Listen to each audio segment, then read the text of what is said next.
Good afternoon and welcome to the collaborative classroom meeting for Module 2 for University of Louisiana at Monroe's Summer Institute. We're going to go ahead and get started. It's right on the dot, 4 o'clock. Well, right now it's 4 o'clock. Not sure how many of you all, don't see any viewers right now, how many of you all have joined us from the Moodle page, but we're going to go ahead and get started.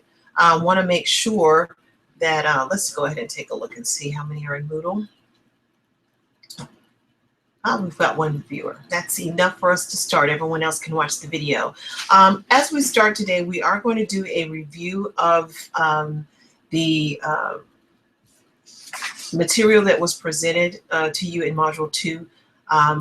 After the last classroom meeting, it seemed that we had some problems with people being able to respond, not to ask the questions, but to respond when I ask questions, to make it more interactive and collaborative. Which is the purpose for this synchronous meeting. And so I've added a new feature that I want to go ahead and make sure that you know how to use. So I'm going to take a look into Moodle right now. I'll open up this page. And we're going to go to Moodle. And I want to show you how to get to everything where you are currently. All right, so I am now in the Online Summer Institute, and I'm going to share my screen.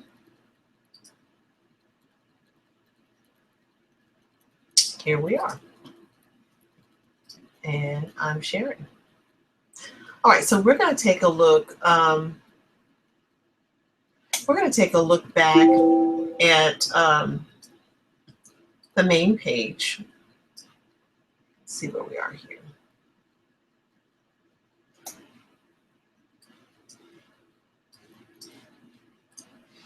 Okay, so we're going to go ahead and take a look back and go to the main page. And what you should see now is Module 2 is made available to you. So I've just scrolled right there for you.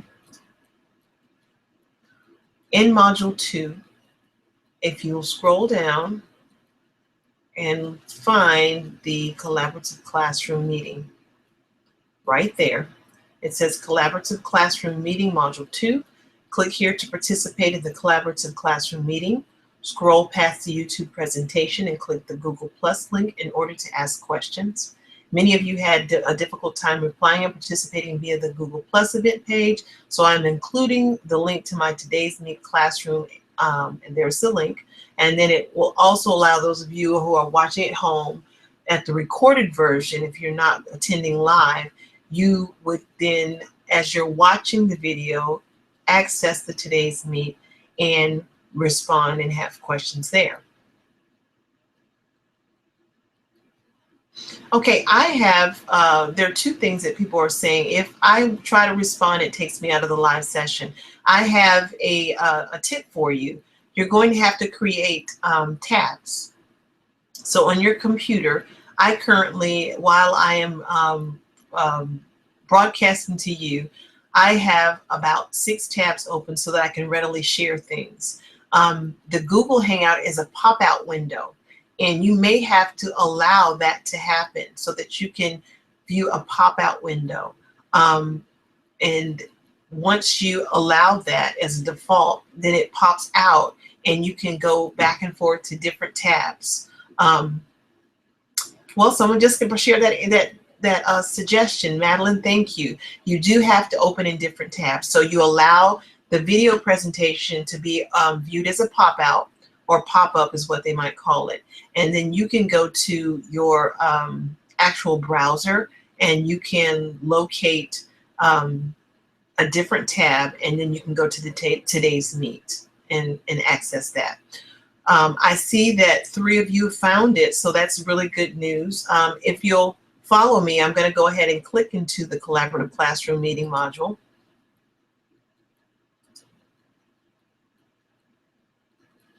And there you'll see that's where the actual broadcast is happening. If I were to click on that arrow, I could see the actual broadcast.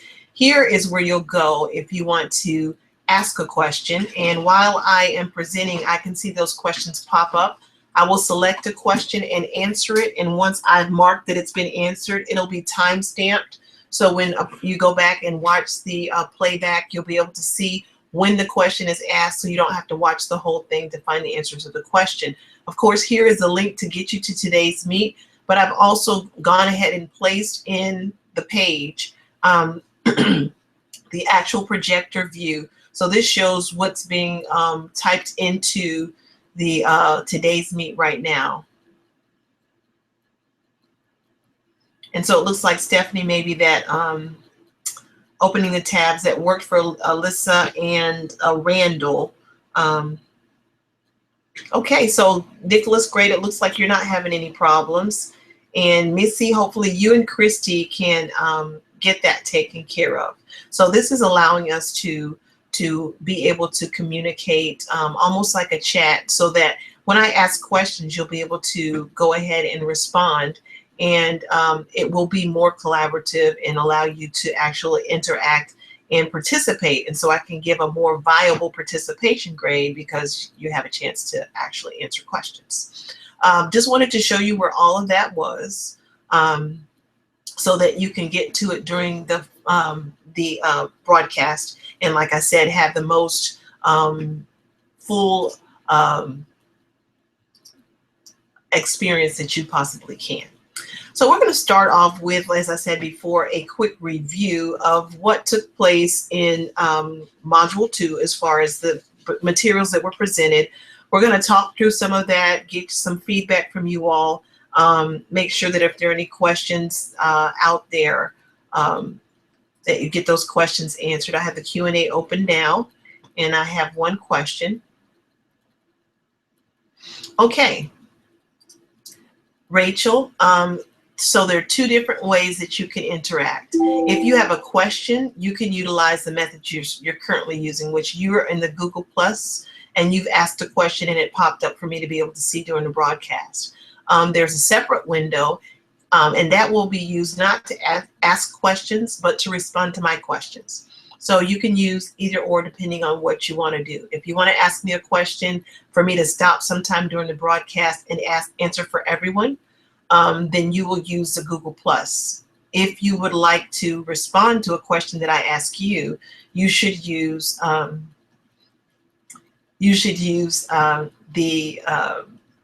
today's meet. And I really do want to use those as two different things, because I can get a transcript from today's meet, and that allows me to go back and see who was, actively involved in participating in our conversation. This is the best way for it to be two-way, is for us to use the today's meet. So, all right, as we're moving forward, the first thing that you were asked to do, of course, I presented your reading. I don't know how many of you all started doing that right out the bat. I put that at the top of the module because I wanted to make sure that you had no problems being able to find it.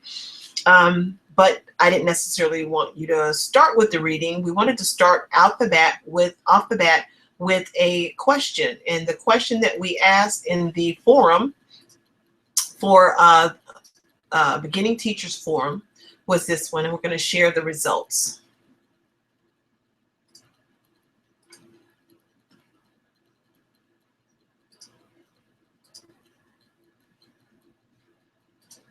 Okay, so you'll see here, the question was asked, what do you think are the top 8 commonly reported problems faced by beginning teachers as reported by, oops, I got a typo there. The top 8 commonly reported problems reported by beginning teachers. Your rate options were from 1 to 5. Oh, I'm sorry, 1 to 8, the 8 being the least common. And I wanted us to look and see, what your classmates said, so that you could kind of see your selection based on what maybe other people said. And so we're looking now here to find what do we think was the #1 problem reported by beginning teachers as being their top issue in the classroom. And if you'll recall back to when we administered that STAR teacher inventory, that was one of your questions. Tell me, what types of problems do you anticipate having with students? Not to say that you were going to do a bad job so the students would have problems, but in the class, if there were to be problems, what type of what types of problems did you anticipate? We'll see here overwhelmingly, we had 35% to say, 36% to say that they thought classroom discipline was going to be one of the biggest issues that they had to face. Coming in second and third in a tie was insufficient materials and supplies. Then we had assessing students, testing or assessing students, evaluating students. Motivating students was number 5. Number 6 was relationships with parents. And then number 7 was paperwork. And then we had for number 5,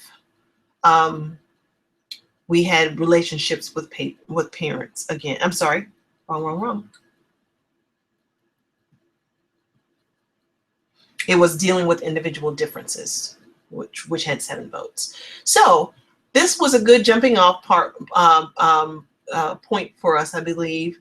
I have to say, in mentoring and coaching beginning teachers, you all hit the nail on the head. And also in my experience with supervision and working with supervisors, that is the biggest issue that new teachers deal with, is classroom discipline, or what might be called as classroom management. Some of you expressed the concern about dealing with that when we did your STAR interviews, and saying you knew that you needed some direction, you needed some help, you needed some instruction in this area. So I thought this was really great that we recognized this was an area that we really needed to hit hard and heavy, is that discipline problems can arise in classrooms. And when they do, that is an overwhelming problem for a new teacher, and it can hamper instruction. It can hamper relationships between students, as well as relationships between students, parents, and teachers. And so I thought that was a really good introduction for us to get into Dr. Wong's next few videos, where he presented the first days of school and discipline and procedures, as well as routines and procedures.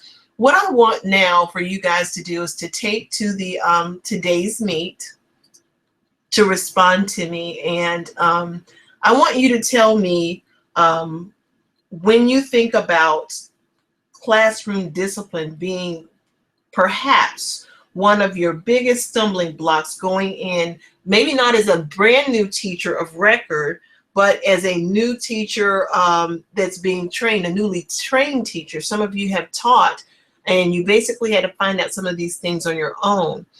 I want you now to think back to the videos, the first days of school, discipline and procedures, routines and procedures. And I want you to, everyone to list just one takeaway that you felt like if you were to put anything in your teacher toolbox that you felt was going to help you deal with that issue of classroom discipline, what was your one takeaway? He said so many good things in those 3 videos, but in reading you all's responses to the forum, I think you really got the enduring understandings that you really needed to gain in order for you to be prepared to face that challenge of classroom discipline.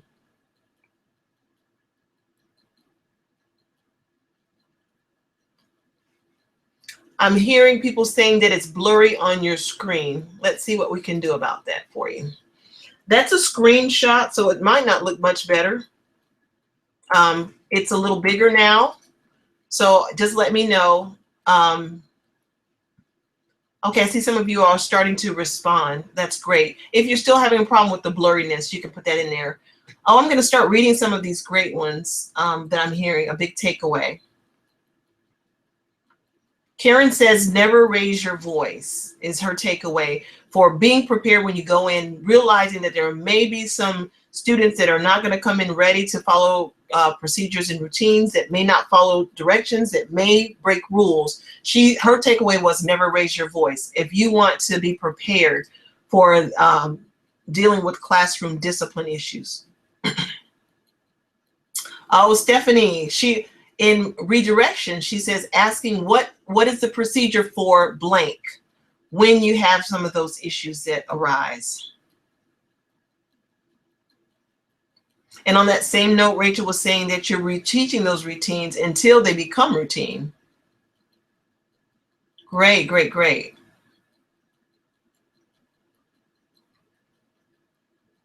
Okay, Jennifer, I'm thinking this is Jennifer Smith. Oh, some of this is being taken away. Okay. Again, Randall said reteaching. Reteaching until the students have mastered those routines. So I'm seeing lots of people here are talking about procedures and routines when we think about discipline issues. Rehearse them. And I think, Missy, you're talking about those procedures and routines.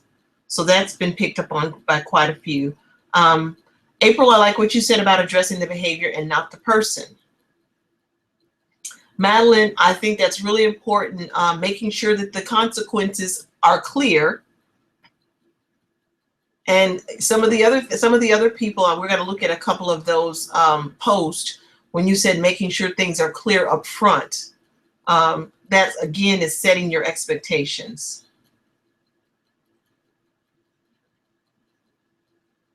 All right, so Nick said repetition and rewarding positive behaviors.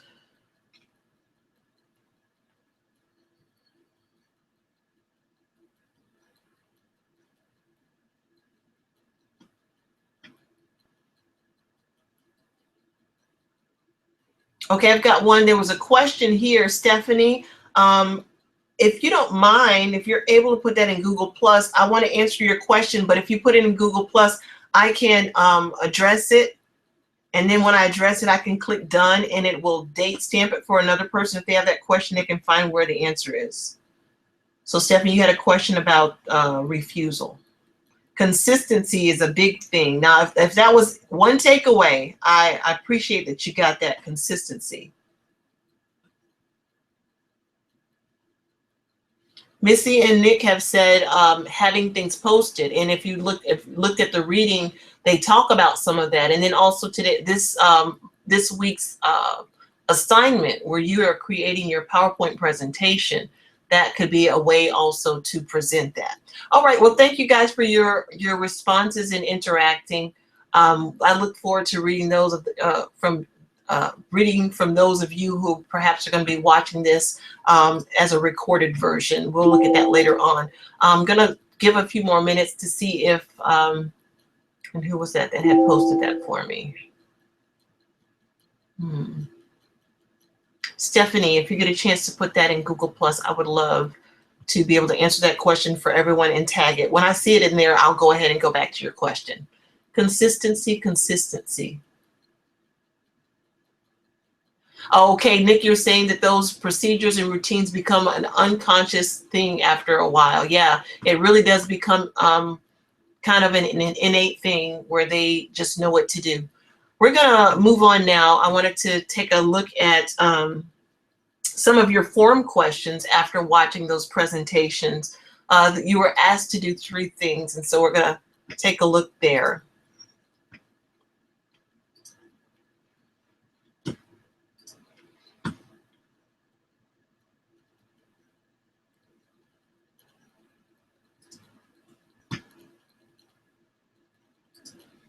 All right, I've got a few that I want to share.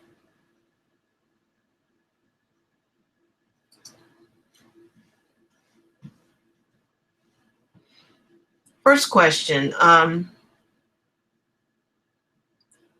The first question asked,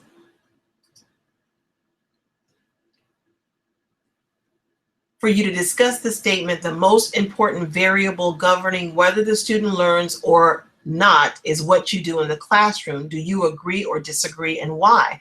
I want to just get the yeses and nos. So I want to just kind of do a little poll, but we're going to use the today's meet. So the question was, because not everyone chose to respond to this one, the statement is the most important variable governing whether the student learns or not is what you do in the classroom. So I want you just to take to the today's meet and treat this like a poll and put yes if you agree and no if you do not agree. I'm going to take a few minutes for everybody to respond.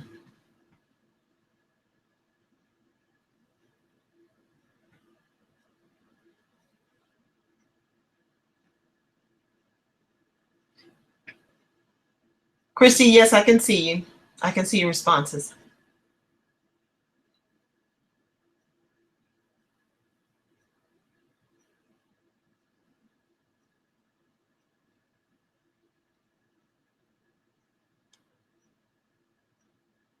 Oh, it's Jennifer Beasley, not Jennifer Smith. Okay. All right. I think that might be all that's joining us. I've gotten kind of a clear consensus here, and then we've got some others. I want to go ahead and pull one that we have here.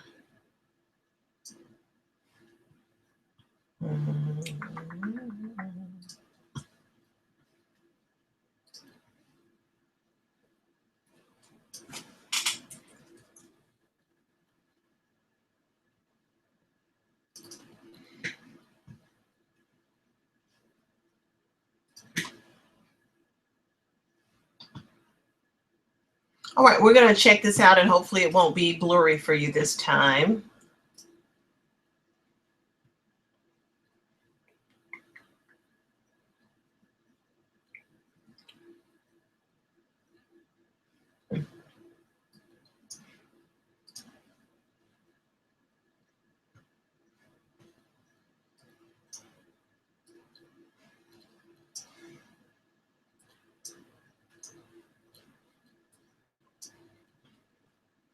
All right. The will of the teacher first is all right, Alyssa, thank you for kind of going into that for me. All right, let's look and see.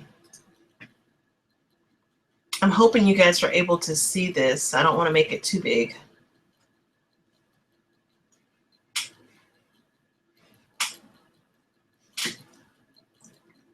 Make it a little bit smaller so we can all see here. I chose to, here we're going to zoom out. Does that help us? There we go. I chose to pull this one from Jamie's response. She says, I agree with the statement. And again, let me know. Here we go with this. Okay. Let me know if you're having a hard time reading that on the screen. If it's blurry, there's something I can do here to make sure that you can read it. I'm looking at my screen and it looks like it's okay. Okay, what Jamie said was, I agree with the statement. The most important variable governing whether the student learns or not is what you do in the classroom. She talked about the importance of classroom management, setting the stage for her students from day one, having the consistency, thinking about the way you interact with your students and make sure you have positive expectations of them.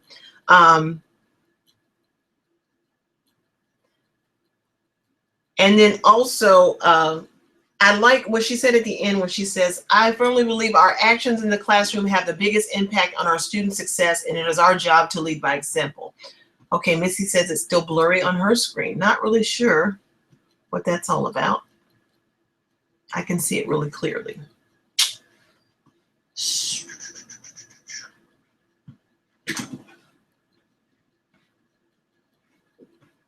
Okay, I hear that it's blurry for everyone, so I'm going to have to go ahead and break down and open up a separate computer so that I can fix that for you all, looking at your vantage point. I don't want to lose too much time, so I'm going to multitask and talk. What I wanted to pull out is that Jamie, I like the fact that Jamie, I like the fact that Jamie not only said she agreed, but she talked about what were those things that the teacher needed to be cognizant of to do in order to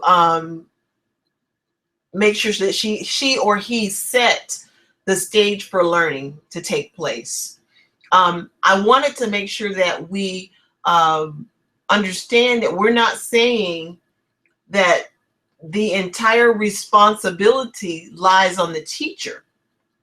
We're saying what you do in the classroom has the most impact on the level of, or the amount of learning that takes place in your classroom. You cannot control some variables, that's true, but we control what we can. And so as teachers, we have to realize that, yes, our kids are only with us for a prescribed amount of time during the day, but that's the only prescribed amount of time that we're supposed to be teaching something to them, getting a concept or a skill across to them. We all know that there are lots of subject matters and then different times in your school career where you need practice at home for you and for you to be able to progress at a certain rate. However, if we don't realize that we can set the stage for the success for children in our classroom, and there are some things that we can do to compensate when we know they're not actually going to get that extra time to study or practice at home. Even though all students may not excel and they may not all be A students, they shouldn't fail and they shouldn't get behind and be lacking in basic skills. So that's the point that I like that she brought out, is that it's what we do in the classroom. And she talked about those things, what we should do. We don't just say it's only, it's the teacher's responsibility and it's your fault if it doesn't happen. We're saying you have control. You have the capability to control the learning environment. And by controlling the environment, you can control the learning, the amount of learning that takes place.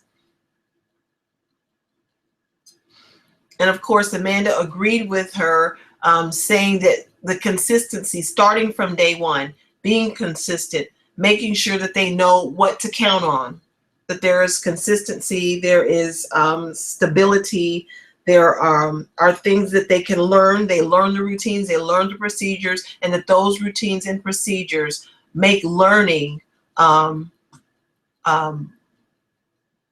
more readily for students. That's what we're really trying to do. Nick, thanks for being the tech guy and telling everybody. Oh no, sorry, that was April. Thanks for explaining to everybody how to get the quality a little bit better so it's not so blurry. Okay, so that was what we kind of wanted to pull out from there. The next question asked for us to discuss the difference between discipline and procedures and why both are necessary.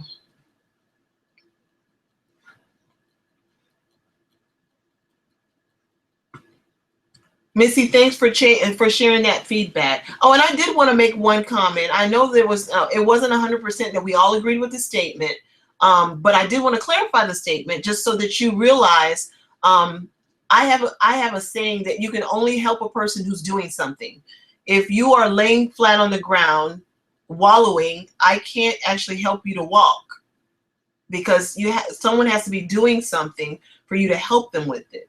So there is a limit to how much students can learn if they're not bringing their will into bear.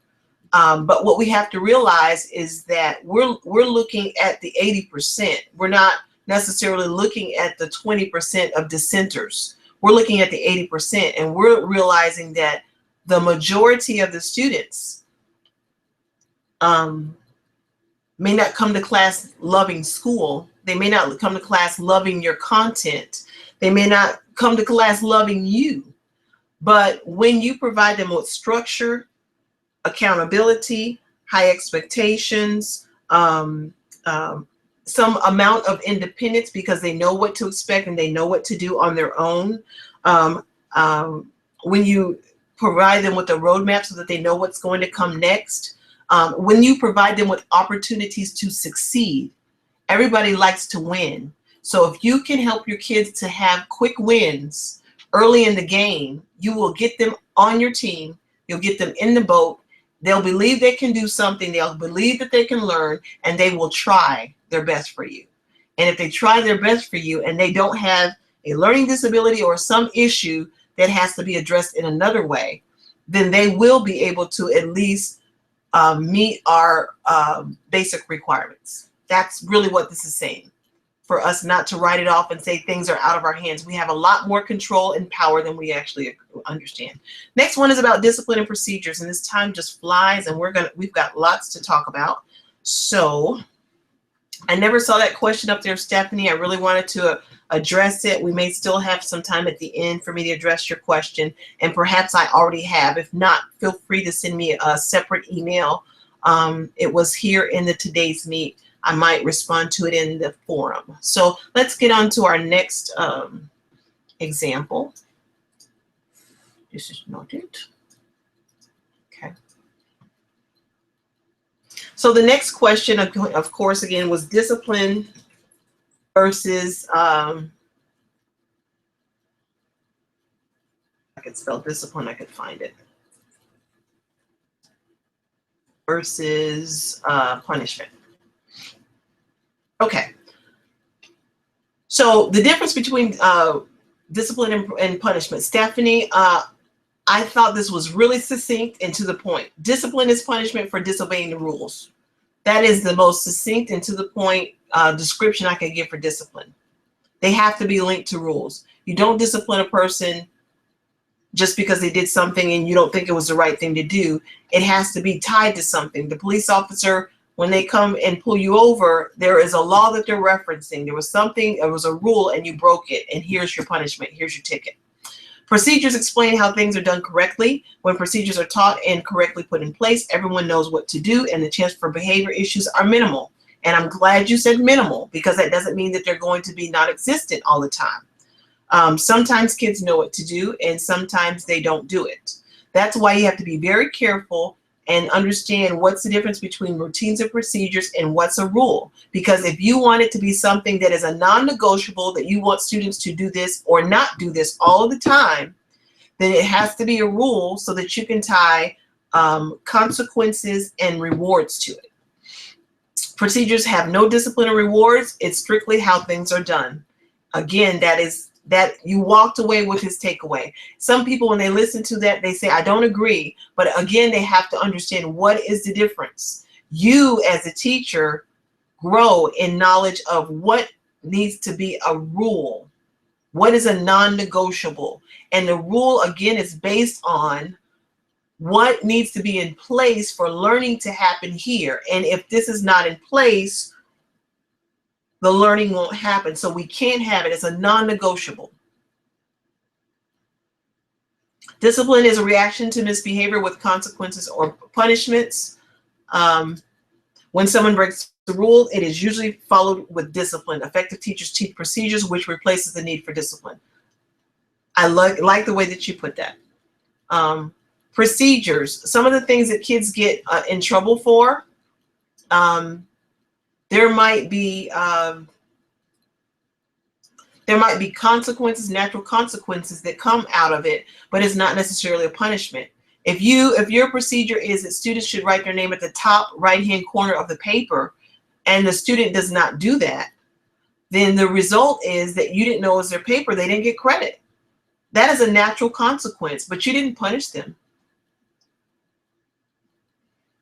All right, Kimberly agrees with that. She talks again about being consistent and deviating from things. If we are punishing kids for things that are not rules, that can lead to more misbehavior, because again, they feel like it's not fair. I don't know what exactly I'm supposed to do and not to do. And you might say, well, surely you know that you're not supposed to throw those scissors at that person. But depending on what grade level you're working with, you need to make sure if these are things that you are non-negotiables, find a way, a cover-all statement that's going to cover those particular things. And then when you go over your rules, give some very realistic examples for those.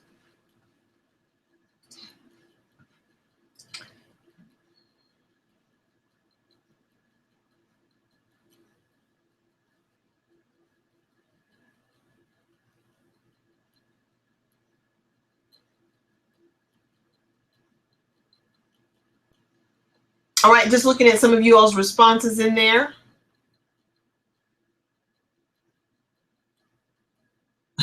Struggle with my teenagers, exactly. All right. Nick, I'm looking at, yeah, learning disabilities. That's a whole other ball of wax, but that's why it's important to start off knowing your students, knowing what issues they're facing, and using that to teach them, to do your best job teaching them. When you know that there are issues there, you build that into those students' routines and procedures. He gave a lot of good examples about using buddies to help students that may have difficulties following routines and procedures or remembering routines and procedures and have to maybe review them a little more than other people. Really good information there. The last one, let's look at the last thing that you were able to respond, asked to respond to. How can well-established procedures and routines help at-risk students? How many of you all remember the question in the star about at-risk students? If you will just put yes or no in today's meet. Do you remember the question about at-risk students? Just a yes or no post real quickly. I want to see how much I need to review.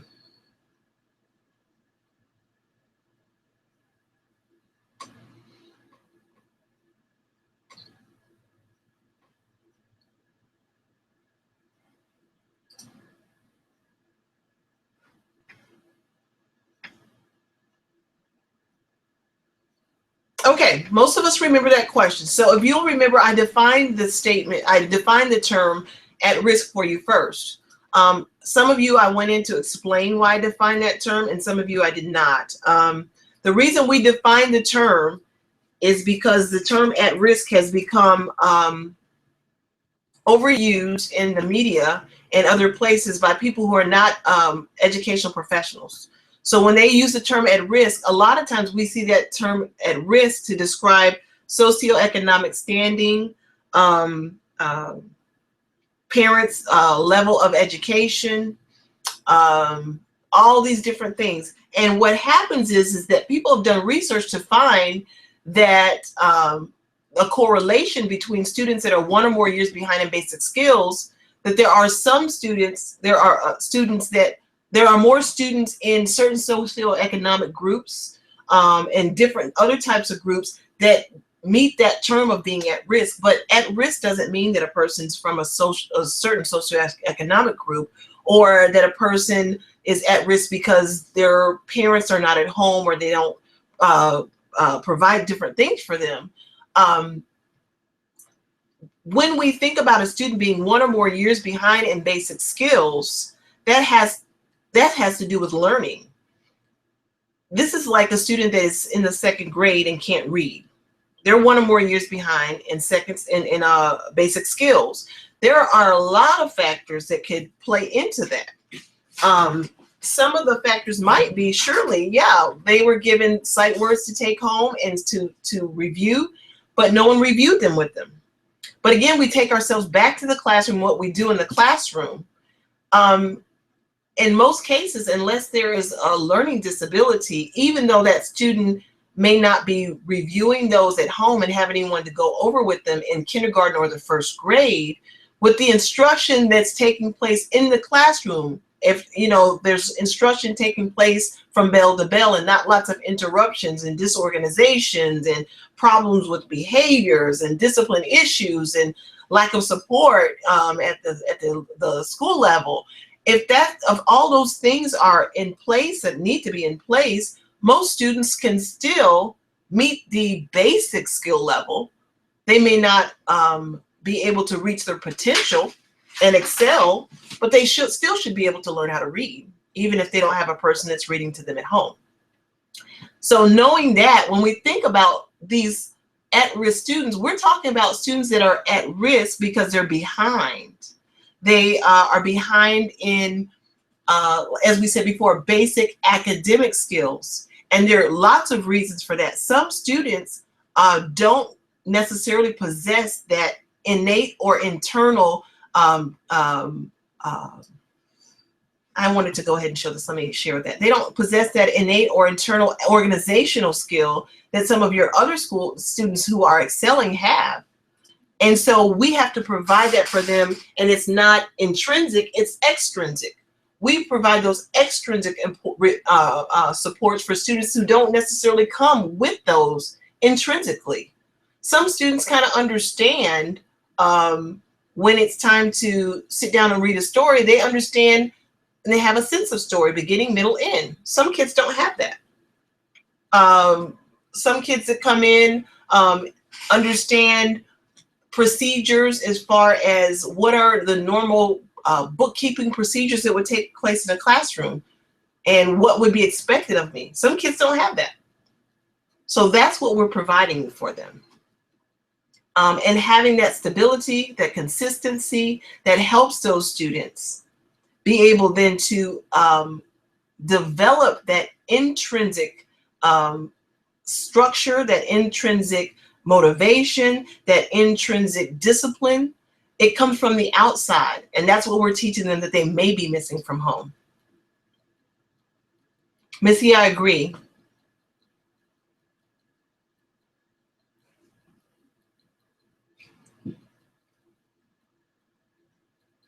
Courtney, thank you for that question. It's another one I wish was in the presentation so that I can answer it for everyone. It does not mean that if a student is not learning disabled that they should not be considered at risk.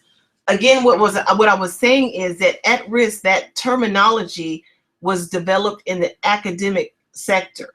And we said a student was at risk of failing the current grade or at risk of dropping out of school. That's what that means. And so when we go back and see, why would a student be at risk of failing the current grade or dropping out of school? The reason that they're at risk is because they're behind in basic skills. Think about it.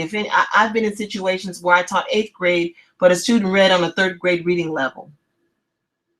If a student is in the 8th grade and is reading at the 3rd grade reading level, at some point they get so frustrated that they will consider dropping out. So they're at risk of dropping out because they're behind in basic skills. So that's what we're talking about. The terminology is that's what makes us consider them being at risk. So when I talked about learning disability, I was saying in a classroom where the instructional strategies are set the way they should be, where the learning outcomes are clear, and where students are told what is expected of them. The teacher is scaffolding the lesson. There is an environment in which the students can concentrate, learn, not be concerned about their well-being, not think there's going to be either a verbal or a physical fight that's taking place, those types of things. A student in that situation should be able to understand the concepts, at least on the basic level, is what I'm saying. If there is not a situation where there's a learning disability, a reading deficiency, a math deficiency, that type of a thing. So no, it doesn't mean that if you're not learning disabled, we can't call you at risk, because if you're at risk of dropping out of school or you're at risk of failing your current grade, you are considered at risk. Now, you all should know, if you've ever taught or been around any students, you should know there are some students that are at risk of dropping out or at risk of failing their current grade, and they may not have those things that we normally think of as at risk. They may not be in that socioeconomic level that you think of. They may not be from a one-parent home or from a home where the parents are always working and can't help them. So that's what we have to realize, is what does at risk really mean? And that's why this is so important, because at risk, it helps at-risk students when we think about providing those extrinsic supports that this student may not have intrinsically. This is making it difficult for them to organize their learning when you're presenting information. Some kids, you could stand up and you could lecture to them. And if your lecture was scaffolded and took them from, the beginning skills up to the higher level skills, they could follow you, no problem, because they are able to organize that new learning, and they're going to attach it onto what did I know before. I'm going to make I'm going to make some type of correlation. I know that this has to do with something I already know. And so I know how to add on to my prior learning or my prior knowledge, and they can start to scaffold for themselves. There are some students who don't have that. And so that's why these types of things are considered extrinsic supports, so that all kids can be able to succeed, because you're basically showing them, you're modeling for them how to be organized and structured in their thinking by having an organized and structured classroom.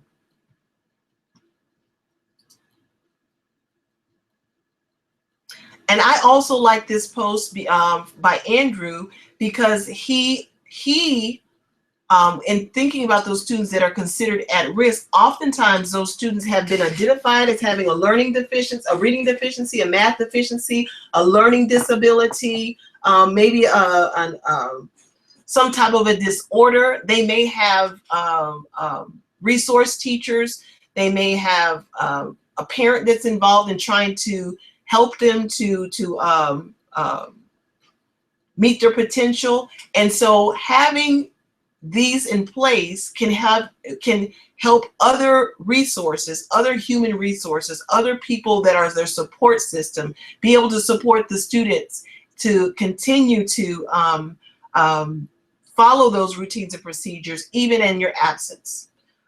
If you've ever noticed for particular types of kids, when their teacher tells them, this is the way you're supposed to do your homework, label your page, this is the way you always do it. When they come home and you help them with homework, you cannot deviate from what their teacher said, ever. Because they are depending on that structure. They're depending on that extrinsic support that the teacher gave them to help them to organize their learning. And they do it that same way every time, and then they get it. So that's basically what we're saying about that. We are so out of time. I'm really enjoying you all's responses. Oftentimes too, you'll see maybe there's something said by one of your colleagues and you want to kind of talk a little bit more about that with them, or there might be something on here that sparks something for you that you want to ask a question about. So we're going to move on from here because we are really behind, as I said before. A lot of stuff that I want to share with you. So I've got 14 minutes. I'm making some changes. Okay. First thing that I want us to go ahead and talk about, because this is upon us as far as preparing for your field experience. Two things. There are those of you who are local, and you will be either coming to ULM to Walker Hall if you're elementary, or you'll be going to West Monroe, the Transform Center, with the First West or Broaden Horizons group for secondary. I want to show you how to find the information that will tell you what's expected of you, where to go, who you're going to be working with. Also remind everyone that by this time, by this evening, you should hear from your lead teacher if you have not already. I've talked to the lead teachers. Several of them have told me that they've already reached out to you, had a conversation with you, plan to talk to you on the phone, to plan over the phone, or to actually meet face to face. So I'm glad to hear that, but I do want to take us to, let's go here. Got to switch. Start presenting, stop here. Here we are. All right, we're gonna travel through Moodle again. I want to show you how to get to this information. If you go to Module 2 and start from Module 2, you'll see here it says Elementary Field Experience Logistics folder and Secondary Field Experience Logistics folder. I'm going to just take you through what's in those folders. Here we go. The first thing you're going to want to look at is the logistics document. And of course, they want to not open that in line, but to let it be a download. Okay, let's take a look.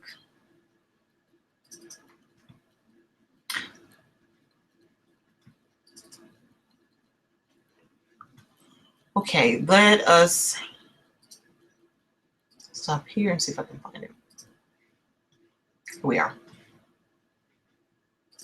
Okay, So this lets you know when the camp will take place. You'll notice it says June 20th through 24th. There will be a whole Friday STEM Camp Palooza going on, but that is not a part of your field experience. If you've noticed in your syllabus, if you find that you need extra credit points, you may volunteer to come and help work for that, for extra credit, but you are not expected to come on Friday. It's not a requirement for anyone. This gives you the room numbers and the lead teachers for each of the sessions. This is the schedule for the day. You'll realize that you've signed up for 9 through 12 or 12 through 3. I believe that's the time that we used. And here are your assignments. So you'll find your name, and I'll use Kimberly for an example here. Kimberly is assigned to blocks 1 through 2. So being assigned blocks 1 through 2, then she can look back up here and see, so when would blocks 1 through 2 be? That's from 10 to 11:55. That's when she's actually going to be in the classroom for Monday and Tuesday, observing and helping as requested on Monday and Tuesday. She and her colleague, and let's see who's working with Kimberly. That would be Kirsty Jordan, and you all are assigned to Ms. Strickland in the morning. Oh, Ms. Strickland has 5. I think, I'm not sure if Jennifer is still with us. I'll check into that. For now, I know Kirsty and Kimberly in the morning, Melissa and Sequoia are in the afternoon. So that tells you when you're working, and it tells you what session you're working. So using this again, the name of the lead teacher in the session, you can find out where you should report when you come to the campus. All right.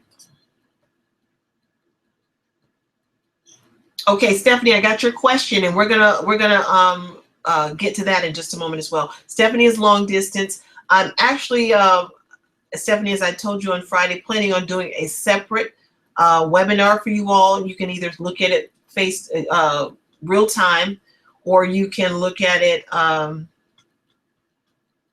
a later date. I'm pretty sure Jennifer is no longer there with us. So that's the logistics folder.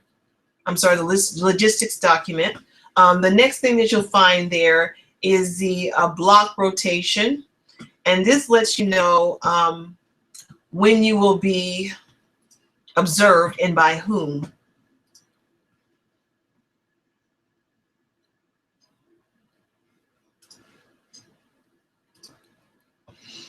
Okay, so depending on what session you're in, this will tell you who your evaluator will be.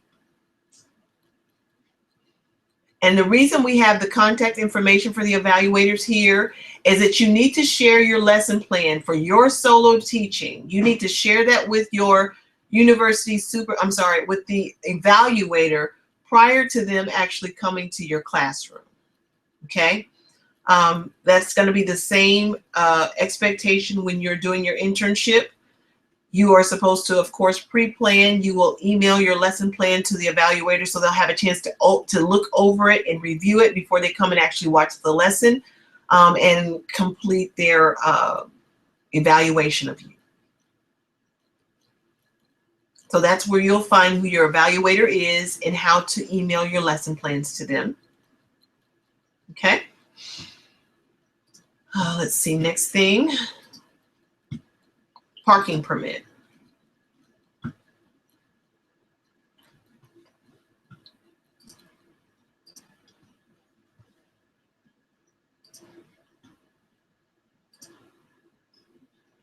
Okay, let's get this shared.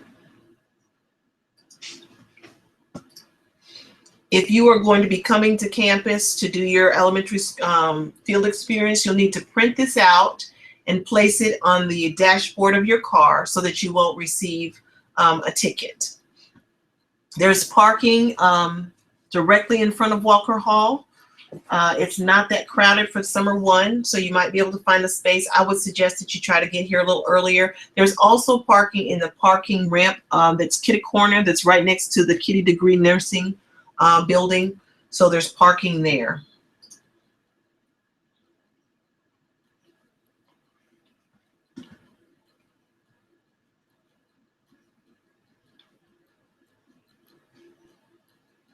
Okay, April, you have not heard from Miss Long yet. I have spoken with her. She was meeting with the Girl Scout representative on Friday and planning to contact you all by no later than this evening. If you still have not heard from her this evening, please let me know via messaging on Moodle tomorrow. Okay. Let's see. So that's what's in your folder. Let's go back to the secondary. You have a logistics document as well.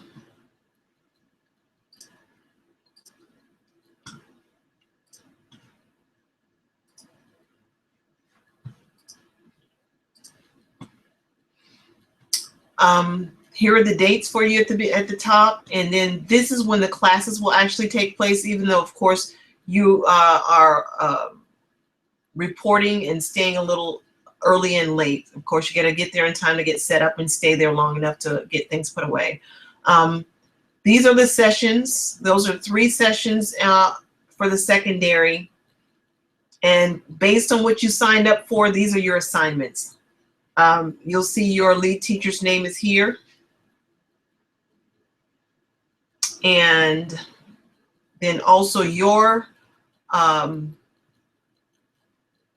evaluator is listed here at the bottom. So you'll see your name, and then there's a corresponding evaluator next to it. They're color coded for you to be able to find out who that is. Their email address tells you who to email lesson plans to. Now we are getting really close to the end. We have lots of questions, and that's what I wanted to be able to get to. All right, a couple things. I am going to have to put off the presentation on lesson plans, but I want to show it to you and let you know that it will be in the Moodle tomorrow.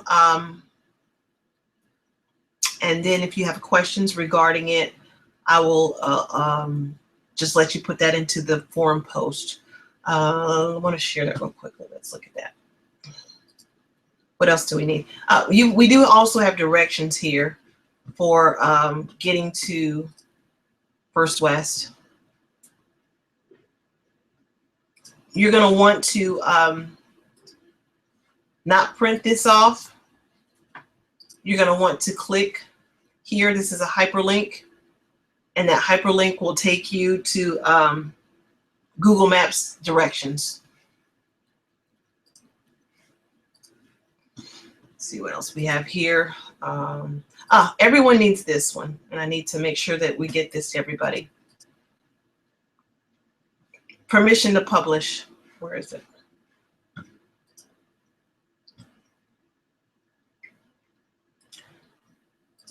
Now we're going to discover this. We're going to talk about this more in depth for you long distance people.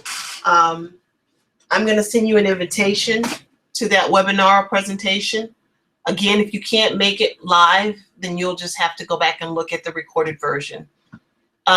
This needs to be completed by each of you. And since you're over 18 years of age, then all you have to do is print your name, sign your name, and date it. We take videos and do pictures of the STEM camp. Oftentimes we use that for publicity's sake, or we might use it for training or teaching. This gives us authorization to utilize either your video or still image for instructional or publicity purposes. So I'm going to create a place for you to upload those. No, I'm not. Sorry. We're going to let you guys turn those in as you come to the sessions. That'll be a whole lot easier for everybody. So instead of uploading those, you just need to download it and bring it and submit it as you come. Let's see if our contact list is updated.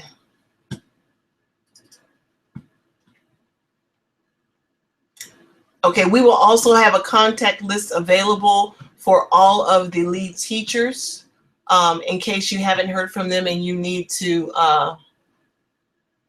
you haven't heard from them and you want to reach out yourself, or if you have a question, if they have not shared that information with you by now. Okay, we are right at 5 o'clock, so I believe in sticking to time, but there are a few things that we do need to make sure we talk about prior to that. Your lesson plans that you will need to create. I'm going to go back and scroll and look at some of these questions that started coming in about the lesson plans. The recorded session, for those of you who are long distance, we'll talk about that in your presentation. You will be teaching your lesson. If you are elementary, you'll be teaching your lesson on Thursday, June the 23rd. If you are secondary and you're teaching the first week, you'll also be teaching your solo lesson Thursday, June 23rd. If you're the second week, they have a closing program on Thursday, so you'll be teaching on Wednesday, which is going to be the 29th.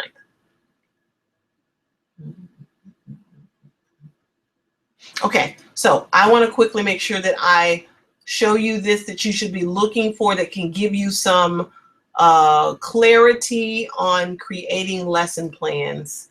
I'm going to take a look through it real quickly. Let's see.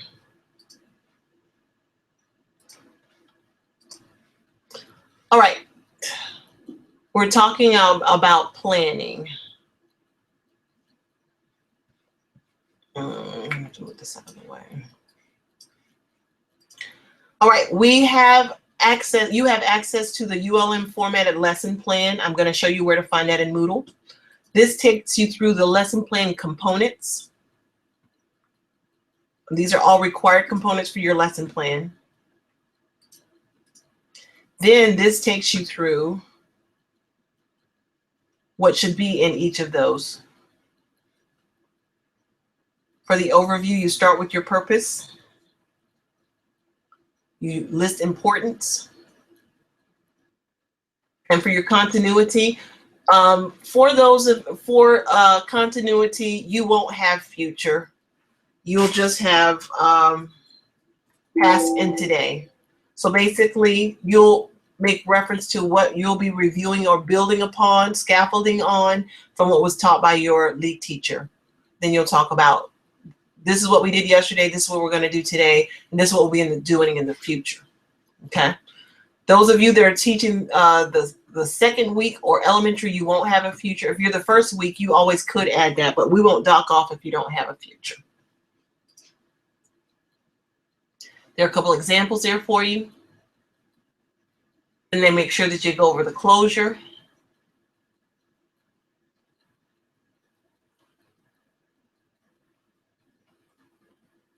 And they give you some examples of how you can do a closure. Your lead teacher should be modeling for you different types of activities you can do that will provide formative assessment of your students' learning and close the lesson. So you'll be able to do the same thing at the end. This is a pretty in-depth presentation, so I'm not going to go through any more of those. These are just all examples of the types of closures that can be used as also assessment tools so that you can see where your students are and you can monitor their progress, and they can monitor their own progress since you will have already told them your expectations. Okay, so let's go back to Moodle so we can find where to find these things. And I'm going to place something in there now as we're talking. Okay.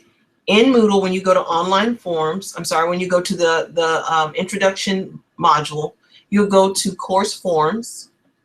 And under course forms, this is an example of the protocol. Oops, you're not seeing that. Just one second.